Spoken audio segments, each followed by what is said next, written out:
Stop messing around, stop fooling around, stop delaying, stop procrastinating. Get up, get out, get it done.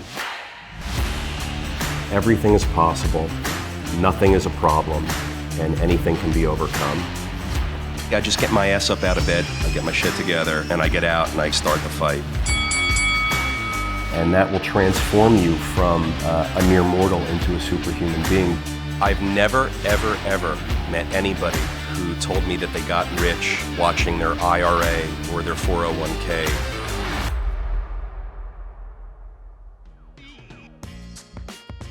Welcome to the Daily Cash Flow. My name's George Robson. I'm Peter Siegel. So Peter, today I wanted to start with a familiar concept, diversification. It's something that we've heard a lot about. There's classic advice that you should diversify your portfolio. Right. Yeah, you've said before you're all in on real estate, and Right. there's a lot of successful investors that don't necessarily subscribe to diversification in that same way. Why is that? Well, I think for me and for the other people that you're referring to, diversification is really medicine for not having the confidence or skill set to invest successfully across these multiple areas and asset classes that define what diversification is. It's really tough, really tough to find one business, one investment that meets all of your criteria, the right risk return profile, the right amount of capital requirement, the right location, the right management, the right operator, the person executing, right? All of those things. You have to check all these boxes.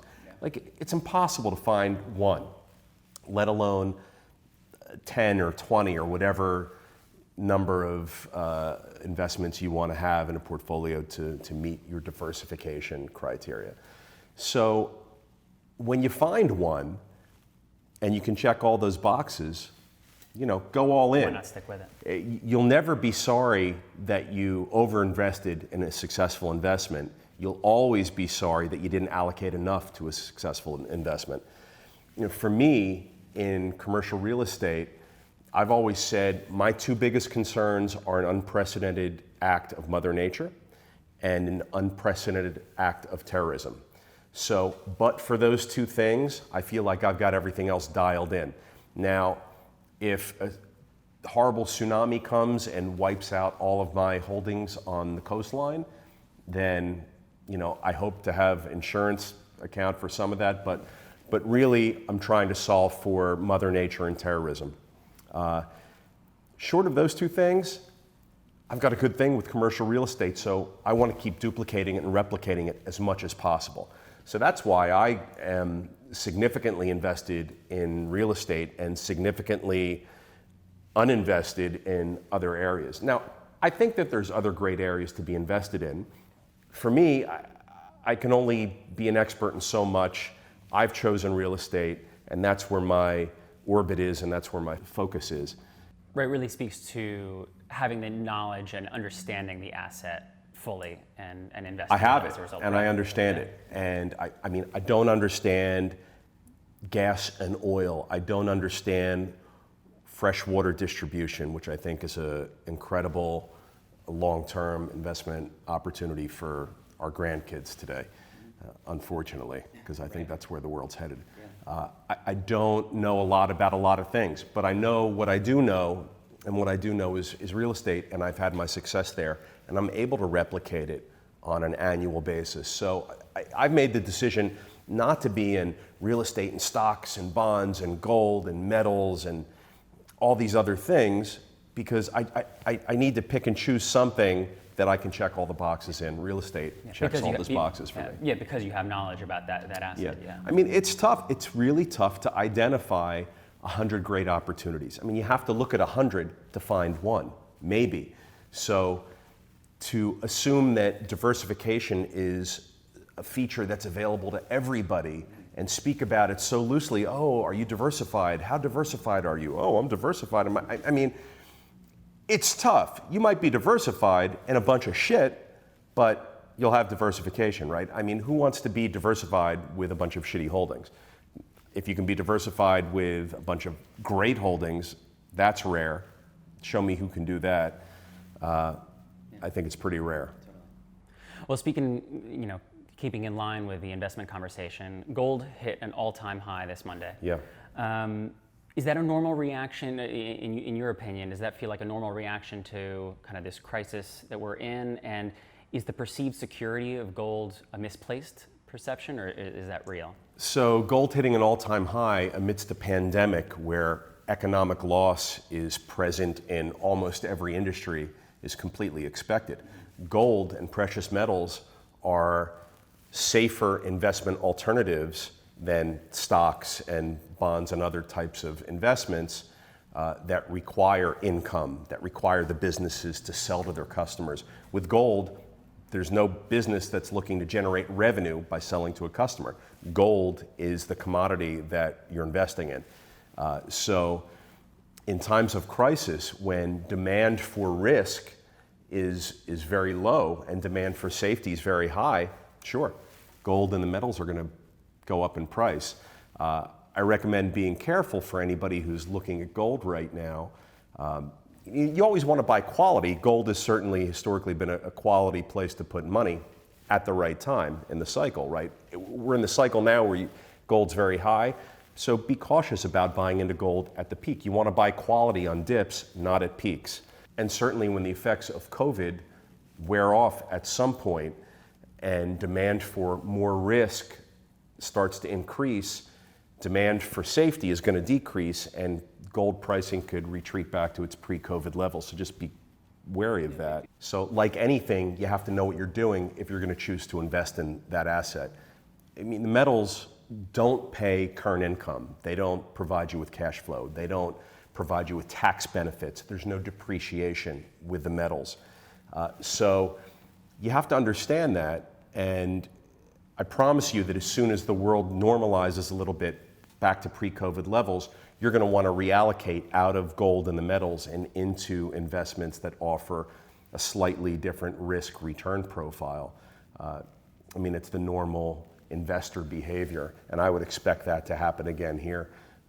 So no, I don't think that the security that we as an investor society find in gold and the metals, I don't think it's misplaced. I think it's well earned. It just goes back to kind of what you said with the first question, is it's understanding your asset class and understanding it well. Understand it. Look, you want to throw darts, by all means, go ahead and throw darts. And there's a lot of guys out there that do, and they have very measurable results by doing it. I don't do that, and I'm not invested in gold. I understand why people are invested in gold. What's been great for me, even before COVID and then during COVID, has been being invested in real estate, because I get the income, I get the depreciation, the tax benefits, the leverage, the capital appreciation. And then during COVID, I've had the safety and security almost like the metals give, but without being in the metals. So I'm still able to be invested in my business and have a commitment financially to my business without having to have pulled out capital and gone to metals or other areas because of COVID. Apartment buildings have performed quite well during the pandemic. We'll see how the future looks, but for now, I'm very happy that we've been in real estate. So Google announced this week that their work from home program is going to continue till summer of 2021. Right. We can talk about what that means for office space. It's something we've touched on before, but something that I really wanted to dig in on is there are some real challenges with work from home that some businesses are having. Things like onboarding, transmitting company values, ensuring client confidentiality, that kind of thing. How do we anticipate these challenges instead of reacting to them? So specific to those things that you just mentioned, onboarding, if you're working from home, really should happen seamlessly. I don't really get it. We just, for example, switched our company benefits program to a new provider, and we had a whole onboarding process that occurred for several days over the course of a week or two ago, and it was very seamless. So I think if there's an issue where the company is having trouble onboarding, they need to kick themselves in the ass. I mean, there's no reason to have work from home be an excuse not to be able to close and perform and execute on your customers and with your deals. In terms of client confidentiality and maintaining confidentiality within your team and your workplace, even though everyone's remote and from home, look, review your employment documents, adjust them for the COVID world that we're in now, make sure that the documents say what they need to say. If your team is home with trade secrets or they're out of the office and still have access to your company's information assets. I mean, that stuff can be locked down. It should be locked down. Not a big deal. And anybody who's having some risk and some problems with confidentiality and security needs to get it together and tighten it up, because that stuff can be accomplished today. It's 2020. I mean, get with it. And then as far as corporate values with your team, I mean, that's got to come from the top, and it doesn't matter if you're working from home or not. Those values should be present every day with everybody. They should be clearly communicated to everybody. There should be goals and objectives that everybody's working together to achieve, and they should be measurable. We talk about measuring goals and objectives all the time, George. So if everyone's working from home and you feel like there's a dilution of corporate values, you got to find ways to communicate them and get everybody together on the same page with that. I mean, that's priority number one. You need to have everybody working towards the same goal, and leadership has to be able to clearly communicate what the company values are, for sure.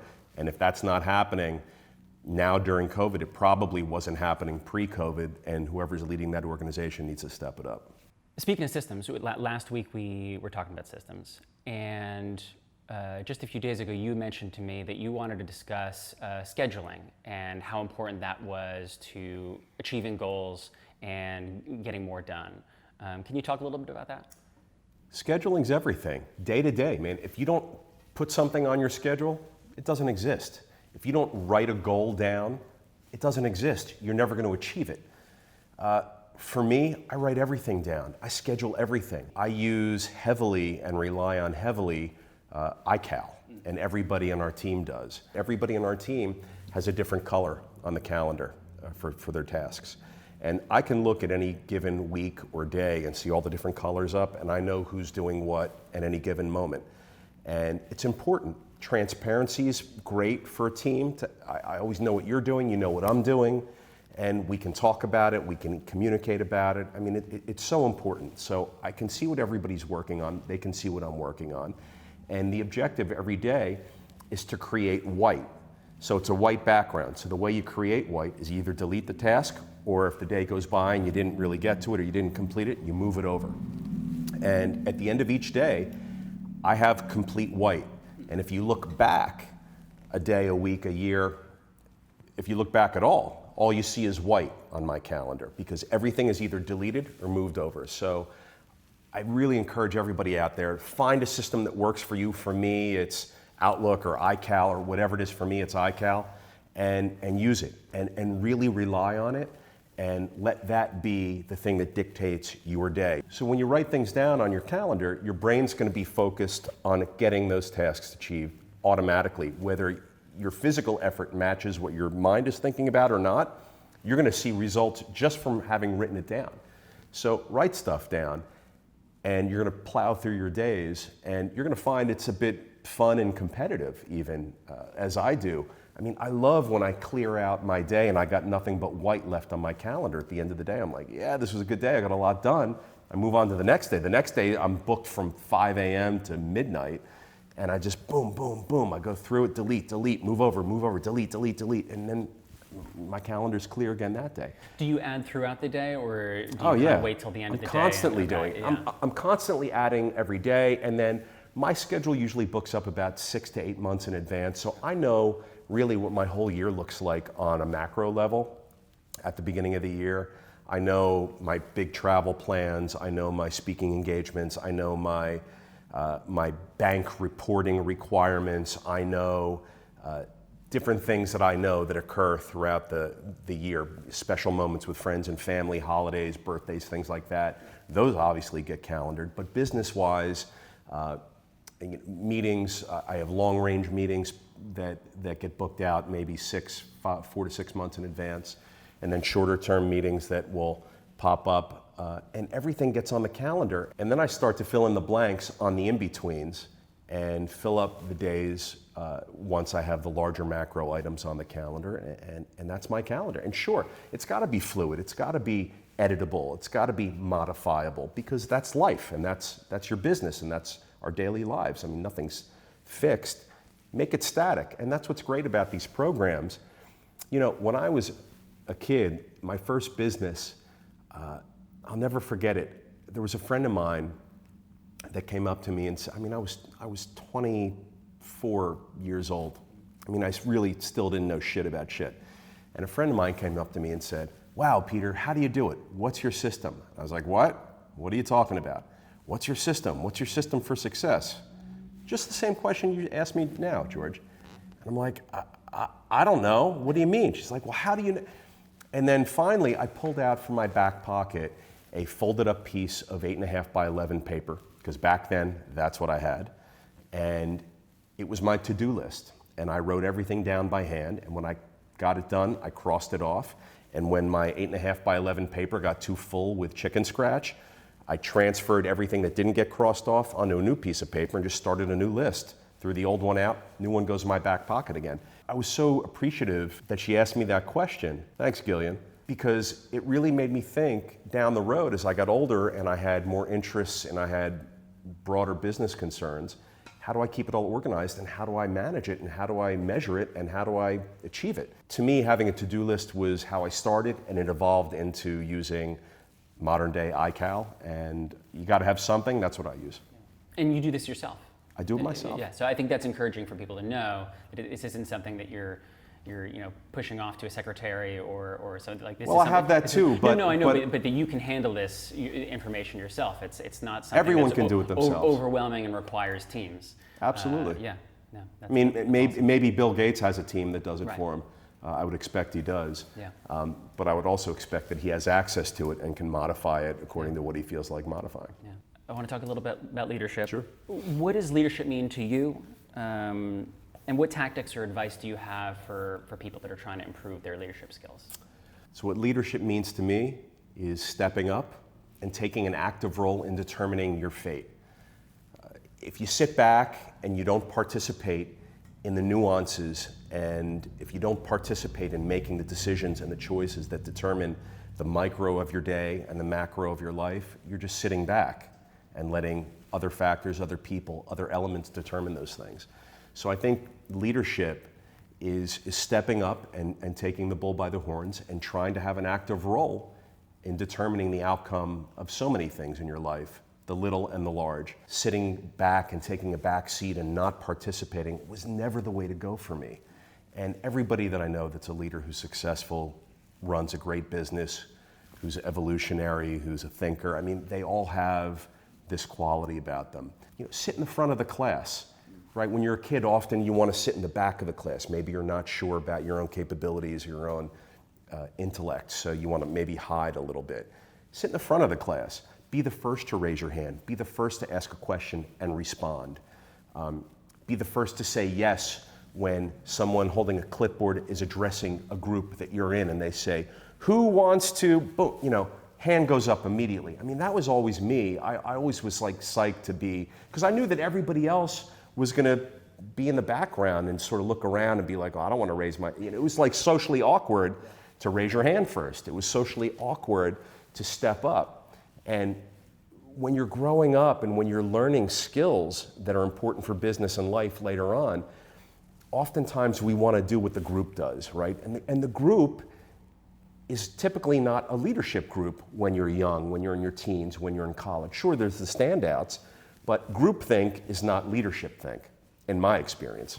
What stood out to me when you mentioned going first is, in my experience, offering to go first has always felt like a superpower, because then you're being judged on a completely different rubric than everyone else, because you're setting the trajectory, you're setting the tone, and you have all you're this being control. A leader. Exactly. And it changes the whole experience that otherwise you would have to follow someone else.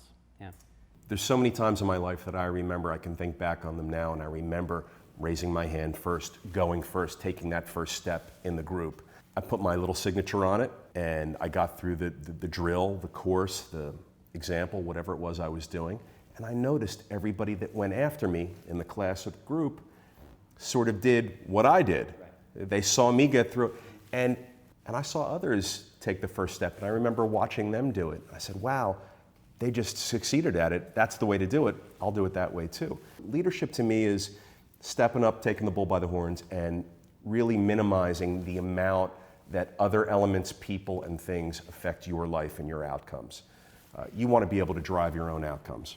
Yeah, so that's something I wanted to ask you about. You mentioned about not being as affected by public opinion, and you've spoken a lot about not wasting time worrying about other people's opinions. Yeah, it's important. How do you guard against this for yourself, or how would you advise other people to guard For against myself, yeah, I mean, at this point in my life, I see something very clear. What I see is that we're all equal, and we all have the same ability to make choices and decisions, which those choices and decisions will then dictate outcomes in our life. You know, except for the 1% of the 1% of 1% out there who are genetically, intellectually, and physically superior than the rest of us. The Michael Jordans of the world. The Michael Jordans of the world, I mean, they're born, there's something at a core level within their cellular makeup, in their DNA, that we just can't compete with, right? They just have it, right? But there's so few Michael Jordans out there. We can list them, there's a short list. The rest of us are free to make choices. We've talked about all the things that we can make choices about, George. I mean, fulfillment, self-awareness, execution, expertise, kindness, right? These are the things that we've talked about a lot here on the show. And when you choose those things, you're going to separate yourself from everybody else. When you choose to have higher levels of expertise, higher levels of self-awareness, higher levels of mindset, you're going to separate yourself from everybody else. Who's casting their opinions on you? Everybody else. Other successful people that possess high levels of mindset, awareness, fulfillment, execution, expertise, all these things, right? Those people rarely, if at all, are casting their opinions on you and I. The opinions come from the so-called peanut gallery. The peanut gallery is filled with everybody that can't quite get it together. They display low levels of those things we just talked about. So I see that very clearly. If you can choose to have these things, you'll rise above the pack. I mean, look, I'm no Michael Jordan. I'm no Warren Buffett. I'm not the world's most profound thinker by far. But I have the ability to make choices, and I make those choices. And I think everybody can make those choices. Opinions don't matter. The people making the opinions are the ones who are sitting around with their thumbs up their asses. They're either jealous of people who can display high levels of those things we mentioned, or they're pissed off at themselves that they can't seem to get out of their own way to make those decisions for themselves. Whatever it is, opinions come and go. You don't need them. All you need is yourself and your ability to make those good choices for you and your family. Yeah, and the most toxic part, it sounds like, of taking those opinions to heart seems to be paralysis and being afraid to move forward, and that if you just move forward, then all of a sudden that frees you up for a whole host of abilities and opportunities. George, there is no successful person that I know, whether I've met them or not, that ever became successful by giving a shit about what someone else thought. You forge your own way. I mean, you have a vision, you have the awareness, you execute on the vision. I mean, you don't need the opinions of other people. You know, maybe in life you need encouragement from others, from people that you love, but that's encouragement, that's not opinion. You know, maybe in life you need help and mentorship and advice along the way. That's advice and mentorship, those aren't opinions. Opinions sort of have like this negative, childish connotation about it. And we all have opinions about everything, sure, but you know, your question really was about the opinions of others on what we do in business and in investing and as leaders. I mean, who gives a shit about the other people's opinions, really? I dig that. Well, and that actually rolls right perfectly into my Zest quests. Zest me. So no softballs this week. Yeah, I'm going to try to throw all hardballs this week. All right. Who are 1 to 3 people you've learned from or followed closely in the last year? Off the top of my head, I have to say my daughter, because of the purity of the way the child mind thinks. I'm so interested in that, and it's really calming to me, and I learn a lot from it, and I try and take the things that I learn and bring it out to my real adult world when I leave the house every day. My friend Fred, who's an incredibly successful businessman and has achieved incredible things in his life, and I've gotten the chance to spend some time with him over the past year, and have learned so much from him and appreciate the things that he shares with me for sure. He comes from a different generation than me. He's older, and he's of my father's generation. He's in his 80s now, and he's got a very old school way of thinking about things, but he hasn't missed a beat in 2020. And he thinks about things very succinctly, very sternly, very directly, appreciates the military way of thinking when running an organization, but in a softer manner, but it's very organized, very direct, very simple, very pure, very fast, and to the point. And I appreciate those types of things, and he shares with me a lot of that, and I appreciate that from him. Also, I think about my friend Jason, who's a contemporary of mine, and also very successful in his business. Very creative thinker. I mean, he's got the basics down and more when it comes to numbers and analysis and business sense, but very open-minded guy. Jason, with all the things that he's achieved in his career and in his life, decided one day a year ago he wanted to go to Harvard and get a Harvard degree. What does he do? In the middle of running his billions of dollars in revenue company, he picks up, moves to Boston for a while, gets a Harvard degree. I mean, it's an incredible thing to just do when you're in your late 40s or early 50s and you've got a family and you've got work and a company and all the stuff that goes on. I mean, how do you do that? So I thought that that was an incredible thing, and I was in awe of that particular thing that he did and so many other things that he's talked about and done over the years. And I appreciate with him how he displays such a wide variety of skills and such a wide variety of mindset abilities, from the numeric and the quantitative to the creative. And he's a doer, and he flies planes, and he's charitable. He's a great leader himself, and so really fun to watch him and to follow his path as well. And I think lastly, what comes to mind, and I almost said this first, but I wanted to wait till the end, was I'm always watching my three older brothers. I learned so much from them, and you mentioned over the past year is the time frame, so here we are in COVID, and I've really learned so much from each one of them about how they pivoted and made decisions in their lives and in their businesses and with their families, and we've all communicated together about all of it, and I've learned so much from them on how they think through these tough times. And I've always appreciated them and have had the benefit of them being my older brothers. They went first, so I sort of got to see what to do and what not to do, and even today that still exists, and I've really enjoyed and appreciated that we're all able to be together and speak and share what we're all doing and how we're doing it, because I think they're smart, they get it, they get so much, and I suck everything off of them just absorb it like a sponge, because they've been such an important factor in my life, and so while I didn't just start following them, They're a mainstay. they're a mainstay, and for me, they've been great. Yeah, that's awesome. All right, and last question. If a song played every time you entered a room, what song would that be? Oh, come on, man. You got Jungle Land by Bruce. Classic. And not much more. I mean, I could pick 30 other Bruce songs that I can fill in the blank with, but Jungle Land, I mean, has it all. It's rock and roll, it's theater, it's a story, it's emotional, and it's all the things that life should be. So when I hear that song, I'm like living a whole life, and I'll just keep playing it over and over and again. And not only do I scream the lyrics when I hear that song, but I also scream note for note and nuance for nuance all of Clarence's sax solo.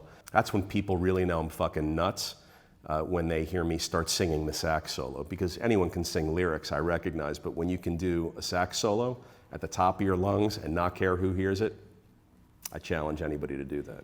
It's also a pretty long song, so whenever you enter the room, people are definitely going to know it's you. Yeah. All right. Well, thanks so much, Peter. I appreciate you taking the time. Thanks, George. Thanks, everybody. See you next week.